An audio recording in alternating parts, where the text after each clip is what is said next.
Hi guys, Coach Jake back at Friction Grand Rapids. Today we're going to talk about upper and lower cross.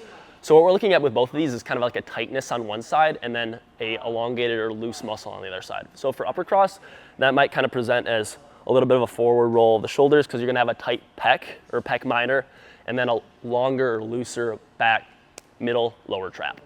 So what we're doing there to fix it, the reason why is going to be because you're going to be a little bit at risk for injury. You're not going to be able to get as much overhead range of motion.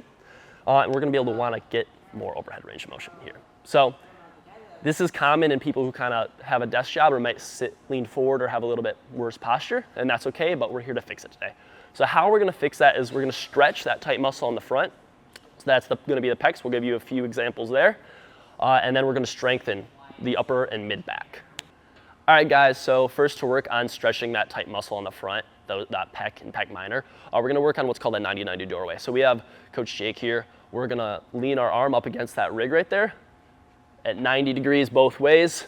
He's going to kind of let his shoulder stretch and press through with his leg as much as he can to reach through and get a good stretch there. You're going to hold 30 seconds to a minute aside, and that should kind of work on opening it up. Following that, we're going to try and strengthen that upper back. So he's going to grab that band right there. We're going to do about 10 reps each way. We're going to go overhead pull apart. So from up 45, down to the chest. Pulling like that. Just do a couple reps there, Jake. Cool. And then he's going to bring his arms out level right in front with his shoulders and then pull straight back to touch his chest too. Now, if you want more tension, you get a little bit stronger, you can always walk those hands in on the band. If you need less, just walk them out a little bit wider or use only half the band. Other wall strengthening drill, and just good drill, it's good practice in your warm-ups, is going to be a wall posture drill. So Jake's going to go up against the wall. His heels, his butt, and in the back of his shoulder is going to be tight up against the wall. And he's going to focus on having a real big chest, nice and tall. Hands can be kind of facing forward too, or back, either way. Just working there, and we're just going to hold for about 30 seconds to a minute there as well. Just working on those points of contact, shoulders, head, his butt, and then his heels. All right, guys, so now we're going to talk about lower cross syndrome. This is going to be kind of similar with a tight muscle on one side and weak on the other side, but you're going to have tight muscles on both sides. So front hip flexors, the action of actually flexing your hip up, those are going to be nice and tight, and so is your low back. Muscles that are going to be weak or elongated here are going to be your glutes and your abdomen. So what we're going to try and do is strengthen the glutes and the abdomen and then stretch the hip flexors and that low back. So why we'd like to fix lower cross is because you're still at increased risk of injury, especially in a squat. This might present as a butt wink. If you're interested in learning more about a butt wink, we actually did a video a little bit ago about it. So typically that's just a rounding in the low back as we squat. So we want to get full range of motion in squat and other squat patterns.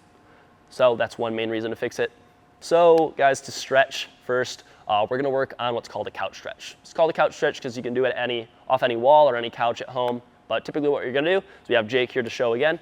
You can get a knee pad if you want for your knee, but you're going to get that rear leg up into a lunge, set that knee down. You're going to kind of focus on squeezing your glutes. You can even bring your hands overhead if you'd like to get a stretch to the abdomen as well. But we're focusing on getting a big stretch on the front of that hip that's knees down. Then following that, to strengthen it, we're going to work on something you can do at home, which would be a plank. Main focus here on your plank, you can go under your hands there, Jake, is going to be focusing on a hollow position. So there you can kind of think about moving the top of your diaphragm towards your belly button so you have a nice rounded hollow position or a scared cat position. Hold that 30 seconds to a minute. You can progress it up longer time as you get stronger there. The last thing we can do to work on strengthening those glutes is going to be a single leg glute bridge. For that, we're going to do a hold, same kind of thing as the plank. Here, you want to focus at the very top of your glute bridge. Your leg should kind of be at 90 here, so you can kind of see how his shin's at 90 with the ground there. He's squeezing. Try not to round through the low back. Keep a tight core and chin tucked down. But you're just going to hold there for 30 seconds to a minute. Once again, you can progress up in time as needed.